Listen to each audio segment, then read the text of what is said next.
Mandalorian ve Grogu filmini izledik. Low Budget Talks'tan herkese merhaba. Ben Günay. Ben de Güneş. Hızlıca ilk görüşlerini alayım spoilersız bölümümüzde. Çok eğlenceli bir film. Çok hareketli. Aksiyon hiç durmuyor. Yani böyle çoluğunuzla çocuğunuzla gidip eğlenebileceğiniz, hareketli bir film yapmak istemişler. Eğlenceli bir iş yapmak istemişler. Ya aynı şekilde bence de oldukça hareketli, işte izlemesi keyifli ve nasıl söyleyeyim sıkmayan, germeyen, bir o kadar da böyle dikkatini ekrandan seni koparmayan bir film diyebilirim. Evet. Ama böyle kocaman bir ama var orada. Star Wars'u böyle çok seven insanların çok büyük bir ihtimalle nefret edeceği bir film. Yani nefret Çünkü- demeyelim de hayal kırıklığına uğrayabilir. Yani evet, günümüzde böyle nefrete çok daha kolay yaklaşıyoruz ya. Konu yok. Yani herhangi bir şeye bağlamak için gösterilmiş bir çaba yok. Üstüne bir de bence bu bir sinema filmi değil. Bu bir Peki. 4. sezonu izledik biz. Peki nereye bağlamışlar? Kendilerine bağladılar. Kendilerine bağladılar. Evet.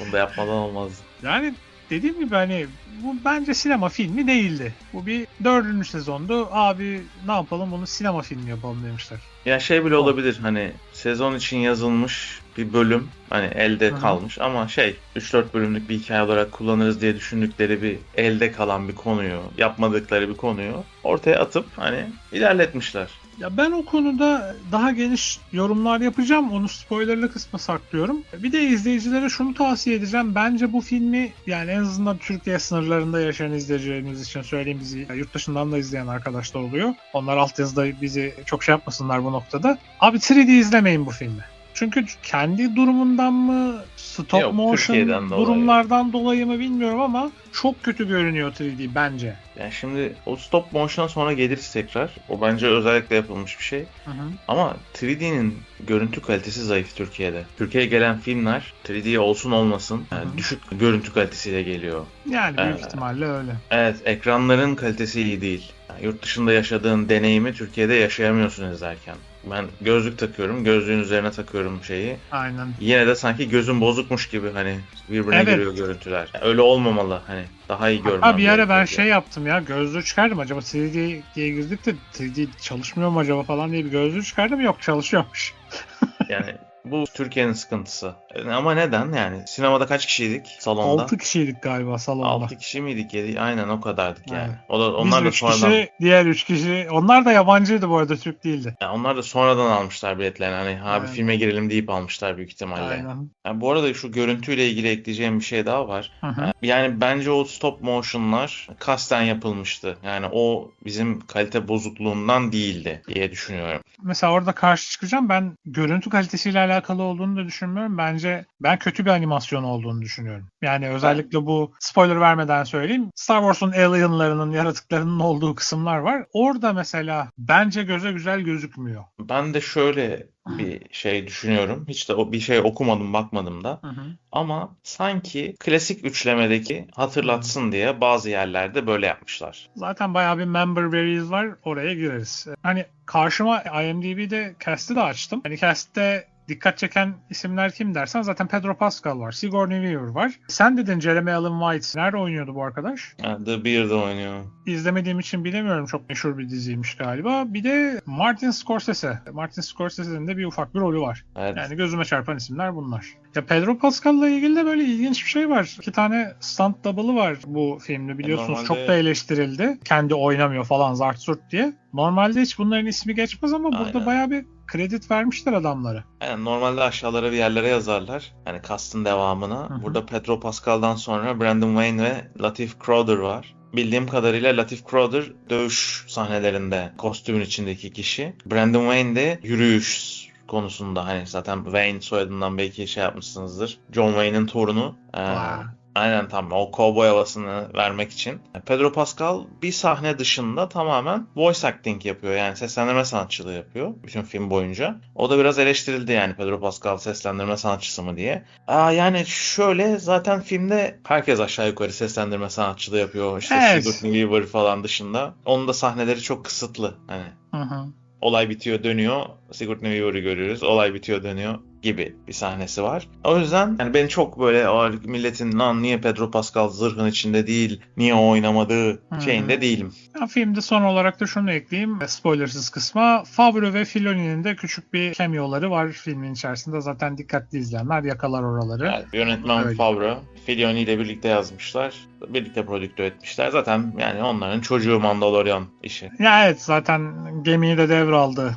Lar diyebilirim. Öyle devam ettirecekler. Bakalım nereye gidecek, bu iş göreceğiz. Spoiler uyarımızı verelim. Evet arkadaşlar, buraya kadar bizi dinleyip spoiler izlemeden devam ettiyseniz ve filmi izlemediyseniz bence izleyip bize geri gelin. Eğer spoiler çok umurumda değil veya filmi izledim diyorsanız da spoilerlı yorumlarımıza geçiyoruz. Hızlıca senden konuyu alayım. Konu basit aslında. Dizinin kaldığı yerden devam ediyor. Yeni Cumhuriyet'in kiralık askerliğini yapıyor Mandalorian. Aynen. Yani olay çok basit ya. Hani imparatorluktan kalan suçların toplanması gibi bir şeyle başlıyor zaten. Bayağı bir sağlam aksiyon sahnesiyle başlıyor. Öyle de devam ediyor. Ondan sonra bir görev daha alıyor. Diyor ki bunu almamız lazım ama bunun kim olduğunu bilmiyoruz. Bunun kim olduğunu bilmediğimiz için Jabba Hutt'ın yeğenlerinden iş aldık. Akrabalarından. Ya bu arada çok kötü değil mi ya plan ya? Evet, bunun kim olduğunu bilmiyoruz. Biz de o zaman gidelim Jabba the Hutt'lardan iş alalım yani böyle. Garip Yani bir bağ olmuş bence. Yeni Cumhuriyet öyle çok güçlü olduğu dönemler değil. O yüzden de bazı insanlarla işbirliği yapmaya falan çalışıyorlar. Hani çok isyan bayrağı çekmedikleri sürece. Gidiyor Mandalo, Jabba'nın oğlunu mu işte? Oğluydu galiba değil mi? Evet, Jabba'nın oğlu kaçmış. Bunlar da akrabaları kaçırılmış diyorlar suç bunlara. örgütünün. Kaçırıldın. Aynen, suç örgütünün başına geçmiş. Diyorlar ki ya bize bunu bul getir, biz çok üzgünüz falan filan. Evet, o da gidiyor, bir şeyler olduğunu seziyor, başka bir gezegene gidiyor. Orada işte onu arıyor falan, buluyor. Pit dövüşleri şu bu derken olay bambaşka bir şey çıkıyor. Detayına gireriz. Sonra diyor ki yani beni götürürsen onlar beni kurtarmak için değil, öldürmek için istiyorlar. Ama diyor senin istediğin adamı ben biliyorum. Senin istediğin adam aslında diyor benim patronum olan adam.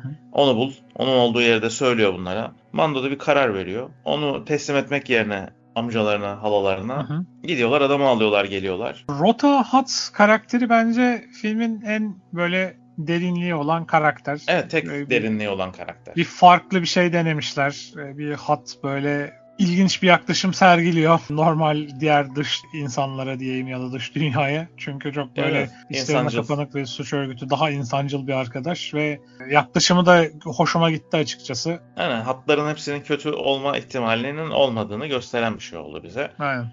İşte bayağı aksiyon, yani full aksiyon gördüğünüz gibi durmadan bir görev, durmadan yeni level açılıyor oyunda. İşte alıyor o imparatorluk komutanını, getiriyor en sonunda, diyor tamam diyor işte getirdim. Sigourney Weaver da diyor ki bizim diyor anlaşmamız var diyor. Bak Jabbalar şey olabilir. Ya bir şey olmaz diyor, ben biraz dinleneceğim diyor. Evine gidiyor. Orada Jabbalar intikam almışlar. Kaçırıyorlar Mandalorian'ı. Grogu tek başına kalıyor bir anda. İlk defa onu böyle tek başına görüyoruz. Her seferinde Mando yanındaydı. Grogu şu 4 tane küçük tamirciyle daha önceki filmlerde de görülmüştü yanılmıyorsam onlar. Evet. Babu Frikler diyorum ben. Irkları çok umurumda değil kendilerinin. O arkadaşlarla birlikte bir plan yapmadan aslında atlıyorlar küçücük bir uzay gemisine, gidiyorlar kurtarmaya. Bir şekilde kurtarmayı başarıyorlar. Oralarda işte Jabba'nın full aksiyon zaten. Ondan sonra ne oluyor? Kurtarmaya gidiyorlar. Bir şekilde kurtarıyorlar. Orada işte Mando yaralanacak. Grogu ona tek başına bakmayı başaracak. Orada bataklıklarda böyle bir hikaye geçiyor. Daha ağır bir hikaye ama çok kısa bu ağır hikaye. 10 dakika falan. Filmde yine güzel olan kısımlardan birisi diyebilirim. Sonra da hadi diyorlar yani ya kaçarız ya intikam alırız. Mando diyor yok edelim burayı. Siz gidin diyor. Gidiyor, dalıyor tek başına, bir şeyler oluyor. İşte bizim X-Wing'ler yine gösteri yapıyorlar. Geliyor, saldırıyorlar, bum bum. Geliyor işte, yeniyorlar düşmanları, bitiyor. Evet. Yani bu kadar. Ya evet, çok aşırı basit bir konu. Sadece biz aksiyona odaklanalım demişler. Çünkü son sezonda biraz eleştirilmişti, böyle az aksiyon var, boş muhabbetler dönüyor falan tarzında. Bir de son sezon zaten çok beğenilmemişti. Çünkü Mandalorian'ı ikinci plana atmışlardı, işte Bo-Katan karakterini birinci plana atmışlardı. Zaten farkındaysan Bo-Katan yok. Burada yok. Evet. Ablamız yok burada. Full Mandalorian aksiyonu. Aynen. Hani nasıl söyleyeyim, ilk sezonun daha böyle karakteri tanıtan bölümlerine benziyor. Aynen. Hani o yüzden benim hoşuma gitti.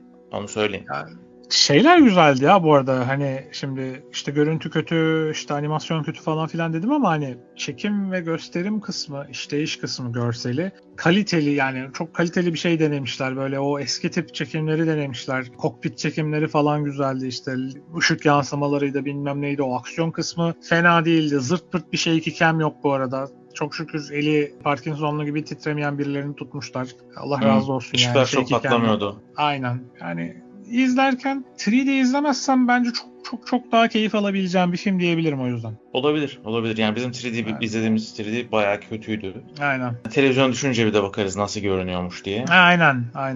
Disney'e geldikten sonra. Yani ilk başta dediğim şeyin aynısını söyleyeceğim. Hani çok böyle konuya takılmazsan, çok bir konu beklentin yoksa, yani bir Star Wars evreninde geçen hareketli bir aksiyon filmi izlemek istiyorsan, yani 13 yaşından büyüklere galiba şeydi. O yaş grubunda bir çocuğun varsa ve birlikte ailece bir şeyler yapmak istiyorsan o gün gerçekten izlenebilecek bir iş bence.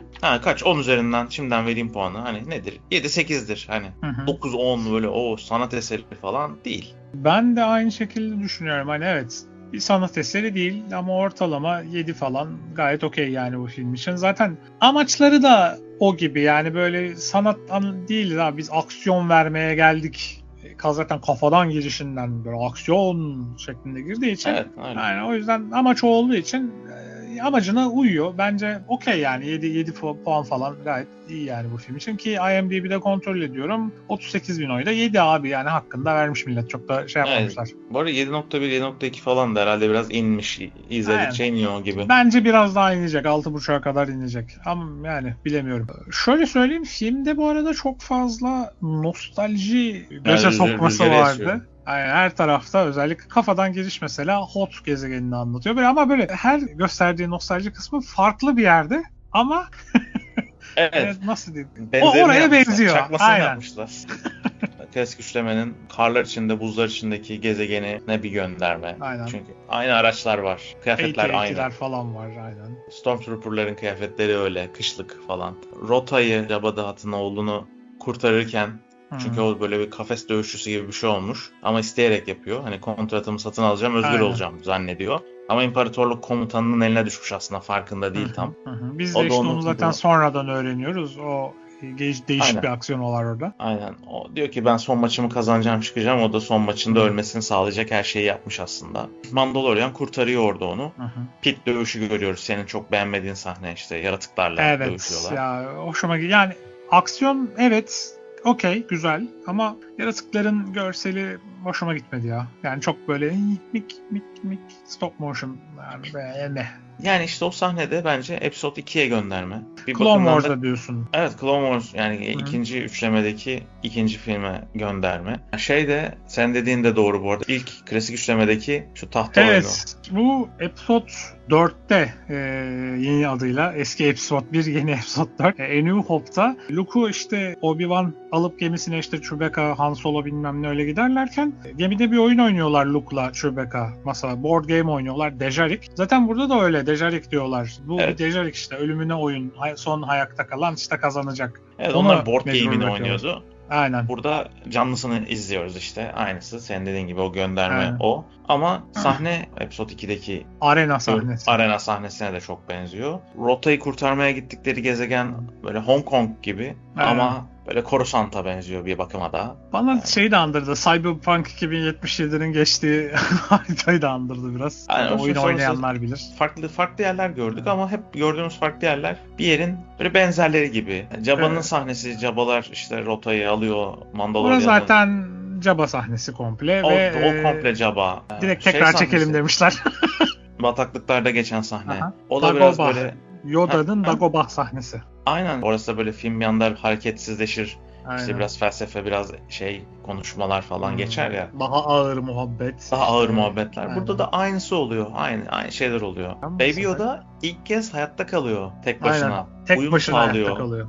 Aynen. Uyum sağlıyor zor koşullara falan. Orada da bir Yoda, aynen Yoda göndermesi var. Bir sürü daha belki bizim farkına varmadığımız gönderme var filmde. Ya muhakkak vardır. Daha detaylı mevzuya hakim, daha da detaycı arkadaşlar elbette yakalayacaktır diğer şeyleri. Daha fazla izleyip de yakalayan varsa bizim kaçırdığımızı yorumlara, sohbete bekliyoruz. Oradan devam ederiz bu konu üzerinde. Beğenmediğim bir şey daha söyleyeceğim ben. Bu Member Berry'de ekleyeceğimiz bir şey kalmadı bizim açımızdan herhalde en azından. Evet, şu an aklımda yok. Ve abi müzikler çok kötü. Mandalorian'ın orijinal müzikleri, onu kenara koyuyorum. Onlar çok güzel bence. Ama abi film için original piece'ler yapmışlar ama bir kötü kulağımı tırmaladı. Cuppi cuppi cuppi. Evet, cuppi, sanki böyle saçma şey sapan. gibi AI'ya hadi biraz elektronik müzik yap der gibi.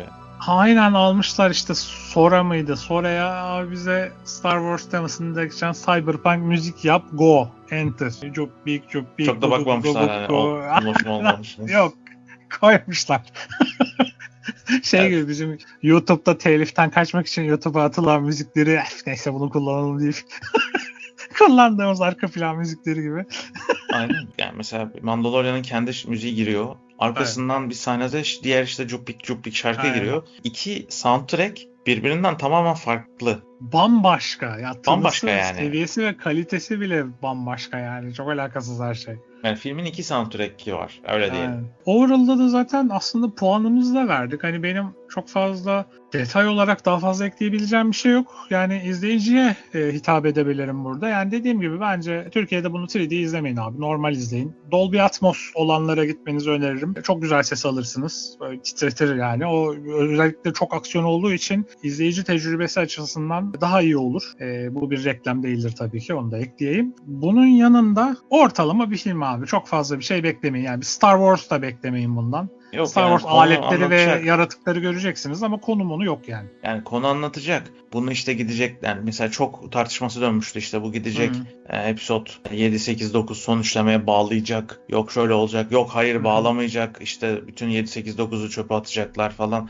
Hani öyle bir film değil. Bunu demen iyi oldu. Aklıma geldi. Onu ekleyeyim. Hazır episode 7, 8, 9'a bağlayacaklar dediğin. Evet, bu retcon muhabbetleri bir yanında Filoni aldığında abi devam ettirecek diyenlerin de sesi yükselmeye tekrar başladı. Çünkü official herhangi bir şey yok hala. Bu filmde 7'ye giden tek konu abi imparatorluk artıklarını işte temizliyorlar. Biz 7. filmde ne biliyoruz? İmparatorluk artıkları birleşip New Republic değil de New Empire kurmaya çalışıyorlar farklı bir liderlik altında. Böyle. Ondan sonra tekrar öz yeni Republic. Öz yeni Rebellion. Öz yeni Rebellion kuruluyor. Onlar Hakiki yeniyordu Rebellion. orada. Öz hakiki Rebellion. Hani oraya bağlayacak bir şey var mı dersen bir tek imparatorlar artıkları avlanmaya çalışılıyor. Bilgi alınmaya çalışılıyor. Bir şey var bilmiyoruz diyorlar. Tek cümle bu. Onun dışında bu film bir konu anlatıyor mu? Bir yere bağlıyor mu? Hayır abi. Nereye bağlıyorlar? Kendilerine bağlıyorlar. Aynen öyle.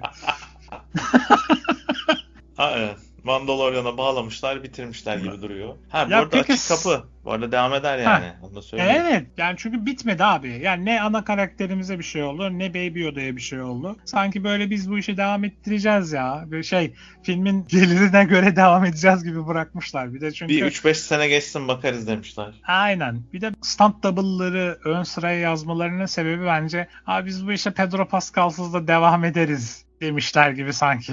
Ya Pedro Pascal seslendirsin abi, ne olacak ki? Koltuğa Yani otur çok ya da da- AI izin versin, AI seslendirsinler. Yani çok da Yani çok da- tırıvırı. Çok da bir sıkıntı yok. Yani Mando'da hani zaten kask çıkmıyor zaten. O yüzden devam. Yani. Evet, bence devam ettirmeye niyetleneceklerdir. Peki izleyici sence nasıl bir yaklaşım yapmış filme? Yani Ya ilk rakamlar haftası hakkında bir değil mi? bilgimiz var mı? İlk haftası Aynen. değil mi şu anda? Hı Yani hı, ben hı. baktığımda ilk haftası o şeyle bakmadım ama baktığımda düşük gelmişti. Bu Euronews'un falan haberini gördüm. Şey diyor, Mandalorian and the Grogu en düşük yerel hasılatla başlamış. 83 milyon doların biraz üstünde sanırım. Yani Şimdi domestik. önüme bir liste açtım. Ya Solo'nun bile altında görünüyor. Evet, Solo sanırım ondan bir tık yukarıdaydı. Hmm. Ben şöyle diyeyim, film bence izlendikçe izlenebilir. Hı hı. Hani böyle bir düşüşe geçmez de sabit kalabilir izleyicisi. Hı hı. Birkaç hafta daha. Bir de bütçesi tabii şey gibi, Sololar gibi, işte Hı. Episode 9'lar gibi falan 300 milyon dolarlar civarında değil bildiğim kadarıyla. 150 milyon doların biraz üstünde olması lazım. Evet, O yüzden de çılgınlarca bir bütçe harcamadılar buna. aynen, o yüzden de kâra geçer bu film diye düşünüyorum. Ya muhtemelen öyle, uzun uzun yıllardır büyük ekrandaki Star Wars filmleri için kısmi bir iyi haber diyebiliriz. Peki bu yeterli olacak mı dersen bilemiyorum Altan. Yani Yani, göreceğiz. İzleyici yorumları geldikçe durumlar değişebilir. Solo'da mesela çok iyi bir giriş yapıp felaket bir kapanış yapmıştı. Burada şey göreceğiz. yazın, başlık atalım. Martin Scorsese gişede patladı.